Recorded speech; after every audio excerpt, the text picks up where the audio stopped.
हो गया कटवाली नाक, क्योंकि भाई बच गया घंटा। बिकॉज इंडिया के अंदर पाकिस्तान के ये तमाम यूट्यूब चैनल्स और ये सब कुछ जो है, देखो मुझे नहीं पता कि क्या करोगे। मोदी साहब आपसे गुजारिश है कि हमारा यूट्यूब चैनल बंद ना करना, बाकी आपने जो करना करो। देखो इंडिया वाले जो है वो तंग आए पाकिस्तान से, और आज से नहीं पिछले कई दिनों से तंग आए हुए हैं। उन्होंने आज फाइनली तौर के ऊपर एक ऐसा फैसला ले लिया, एक ऐसा फैसला ले लिया जो कि इंडियन अवाम के मुताबिक बिल्कुल सही फैसला है। और सुबह से मैं इन खबरों के बारे में सुन रहा हूं, तो मैंने सोचा जरा गुल्लू गुल्लू पे जाकर तस्दीक करते हैं, सर्च करते हैं, देखते हैं इंटरनेट के ऊपर क्या क्या बातें हो रही है और क्या वाकई में पाकिस्तानी चैनल जो हैं वो हिंदुस्तान में बंद होने जा रहे हैं। तो भाई साहब सबसे पहले तो पठान भाई का शुक्रिया अदा करना चाहूंगा, उनसे थोड़ी बात हुई मेरी है, उन्होंने बोला ठीक है भाई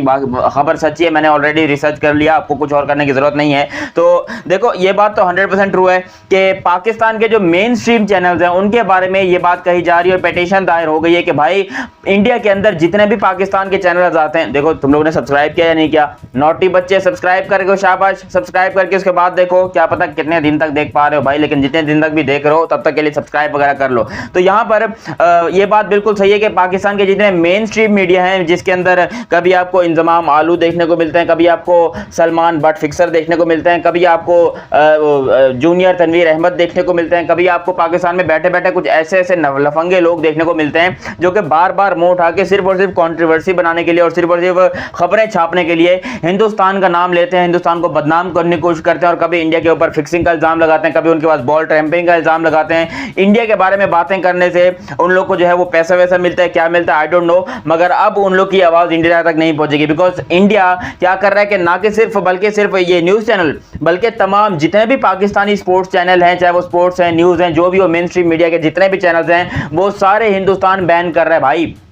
ये पाकिस्तान के लिए कोई छोटा झटका नहीं है, बहुत बड़ा झटका है, पाकिस्तान के मीडिया के लिए बहुत बड़ा झटका है। क्योंकि भाई खुद सोचो एक कंट्री एक दूसरी कंट्री को बिल्कुल 100% बैन कभी भी नहीं करती है। मैं बोलूंगा शायद दुनिया में पाकिस्तान को जो है टीवी चैनल्स को खासतौर पे कहीं पर बैन नहीं किया होगा, वो अलग बात है कि हमारे चैनल इतना आते नहीं है। इंडिया में मैंने सुना है कि 600 से ज्यादा सिर्फ और सिर्फ न्यूज चैनल, और पाकिस्तान के टोटल मेरे ख्याल चैनल मिलाओगे तो 60 या 70 चैनल बनते हैं टोटल, स्पोर्ट्स के, न्यूज के, सब चीजों के मिला के। तो यहाँ पर ये जो चैनल्स हैं हमारे जिससे कि पाकिस्तान की गवर्नमेंट को भी मजा आ रहा था, जिससे कि पाकिस्तान की आवाम को भी मजा आ रहा था, जिससे कि पाकिस्तान के लोगों को भी मजा आ रहा था, ये बातें करते थे कभी इंडिया के खिलाफ, कभी इंडिया के खिलाफ जाकर ये स्टेटमेंट जारी कर दिया, कभी वो स्टेटमेंट जारी कर दिया, और इस तरीके से नोट छापते थे। अब वो जो सिस्टम है वो खत्म कर दिया जय शाह साहब ने और इंडिया की गवर्नमेंट ने, क्योंकि उन्होंने पाकिस्तान के जितने ये 2-2 टके के फिक्सर्स बैठे हुए हैं, 2-2 टके के एंकर्स बैठे हुए हैं, इन सब के ऊपर कड़ा एक कह लो कि भाई स्टेप लिया और बोला है कि भाई बैन करो,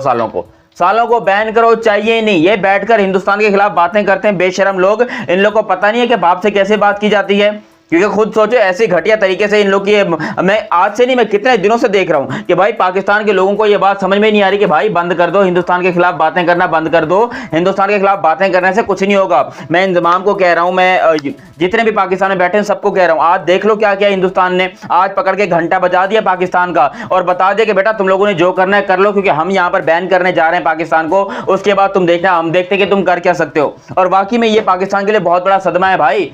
और ये पाकिस्तान में लोग ख्वाब देख रहे हैं कि इंडिया जो है वो चैंपियंस ट्रॉफी के लिए पाकिस्तान आएगा। भाई वो हमें देखना ही नहीं चाहते, तो वो हमारे पाकिस्तान में आकर क्या करेंगे, वो हमारा थोबड़ा नहीं देखना चाह रहे। देखो मुझे नहीं पता यूट्यूब के चैनल के बारे में अभी तक क्या अफवाह है, यूट्यूब चैनल क्या वाकई में बंद हो रहे हैं या नहीं हो रहे, वो एक अलग टॉपिक है, उसके बारे में हम जरूर वीडियो बनाएंगे। मगर ये जो है मेन स्ट्रीम मीडिया, इसके बारे में 100% कंफर्मेशन आ गई है कि भाई मेन स्ट्रीम मीडिया जो है वो इंडिया में बंद होने जा रही है, पाकिस्तान के तमाम चैनल्स बंद हो रहे हैं। और वो सिर्फ इसलिए हो रहे हैं क्योंकि पाकिस्तान की आजकल बकवास बहुत ज्यादा हो गई है टीवी के ऊपर, वहां पर लोग जो है बहुत ज्यादा इस किस्म की बकवास को जो है वो अब कह लो कि देखते थे, इस किस्म की बकवास को रिप्लाई करते थे, लोगों की तरबियत जो है वो बिगड़ रही थी। तो इंडिया ने बोला कि भाई इनको देखने का फायदा ही नहीं है, एक काम करो पाकिस्तान को बैन ही कर दो डायरेक्टली। और यहाँ के लोग बैठकर तवा पका रहे हैं, तवे के ऊपर जो है रोटियां डाल रहे हैं कि भाई हिंदुस्तान चैंपियंस ट्रॉफी के लिए पाकिस्तान आ रहा है। ओ भाई वो हमें हमारा शक्ल नहीं देखना चाहते, हमारी न्यूज नहीं देखना चाहते, उनको इंटरेस्ट ही नहीं है पाकिस्तान से, घंटा फर्क नहीं पड़ता उनको। यहाँ पर हम खाली अब ख्याली पुलाव पका रहे हैं कि भाई बस हिंदुस्तान आ रहा है, हिंदुस्तान आ रहा है। भाई वो ऐसे थोड़ी आएंगे, अगर उनको लेके आना है तो आपको कुछ मेहनत करनी पड़ेगी, पांव पकड़ने पड़ेंगे। तो उस तरीके से बात करो। आप टीवी पर बैठकर बोलोगे हिंदुस्तान जो है वो चीटिंग कर रहा है पाकिस्तान के साथ, हिंदुस्तान ने पाकिस्तान के साथ फ्रॉड कर दिया है, चैंपियंस ट्रॉफी के लिए ये कर दिया वो कर दिया वगैरह वगैरह। भाई इस तरीके से तो कभी भी नहीं आएंगे। ये जितने इंतजाम आलू हैं इन सब की तो रोटी दाल बंद हो जाएगी, बिकॉज अब इनके पास और कोई काम तो है नहीं, पाकिस्तान में कोई नौकरियां तो है नहीं, बेरोजगार सब लोग बैठे, जितने भी एक्स क्रिकेटर पाकिस्तान के जिन्होंने जिंदगी में कभी 1-2 मैचेस भी खेले हैं वो भी अपना यूट्यूब चैनल खोलकर बैठ गए और वहां से जो है उनको 1000-1500 रुपये दिन का मिल जाता है, उनके घर का आटा राशन जो है वो चल जाता है। तो अब मेरे ख्याल से किसी ने यूट्यूब चैनल खोला कि मेन स्ट्रीम मीडिया पे जाकर 30,000 रुपये महीना के ऊपर जाके काम करता है, पाकिस्तानी 30,000 की बात करो, इंडिया तकरीबन 8,000 रुपये बनता है इंडिया का। तो यहाँ पर जो है ये इंतजाम के सारे इन सब की यही हैसियत रहेगी कि मेन स्ट्रीम मीडिया पे जाते हैं, वहां पर जाके थोड़ी बहुत अपनी इंडिया के खिलाफ बातें करके खबर को भयानक बनाते हैं और उसके बाद जो है इंडिया के खिलाफ बातें करके फिर सुकून से आगे बैठ जाते हैं। और देख लो इंडिया ने क्या कर दिया, इंडिया ने पाकिस्तान को सीधा सीधा बोल दे कि बेटा तू तो बैन है, तू बैन है, तेरे को तो हम चाहते ही नहीं, अब तू मौका ढूंढ खाली कि भाई अब तू यहाँ पर आके कोई बात कर ले हिंदुस्तान को। तो ये देखो गवर्नमेंट ऐसी होती है, गवर्नमेंट स्ट्रिक्ट एक्शन लेती है। अब जिस तरह से हिंदुस्तान की गवर्नमेंट ने स्ट्रिक्ट एक्शन लिया, मैं इसके कोई खिलाफ नहीं हूँ। हाँ बस YouTube को बैन नहीं करना चाहिए भाई, YouTube जो क्योंकि वो अपना सिस्टम कनेक्शन टूट जाएगा ना, समझ रहे हो, तो वो कनेक्शन नहीं टूटना चाहिए। लेकिन जो भी है बात यही है कि भाई पाकिस्तान का घर हिंदुस्तान से चलता है, इसमें कोई भी डाउट नहीं है, चाहे वो हिंदुस्तान के खिलाफ बातें करके करवा लो, चाहे वो हिंदुस्तान से जो है वो YouTube के व्यूज लेके कमा लो, चाहे वो हिंदुस्तान से सब्सक्राइबर लेके कमा लो, लेकिन जो सच है वो है। मैं भी अगर मैं एक यूट्यूबर हूं, मैं बात करता हूं तो भाई मैं बात हालांकि सच्चाई की करता हूं, लेकिन क्योंकि मेरी व्यूअरशिप जो है वो ज्यादातर इंडिया से है तो मुझे इंडिया से वाकई फायदा होता है। मैं नहीं कह रहा हूं कि मुझे इंडिया से फायदा नहीं होता, लेकिन भाई अगर सच बोलने से इंडिया में फायदा हो रहा है तो वो बेहतर है, या फिर इंडिया के खिलाफ अजीबो गरीब से बयान दे दो, इंडिया के खिलाफ झूठी खबरें फैलाओ, इंडिया के क्रिकेटर्स को बुरा भला कहो, इंडिया की क्रिकेट टीम को चीटर कहो, उससे पैसा कमाओ, वो बेहतर है।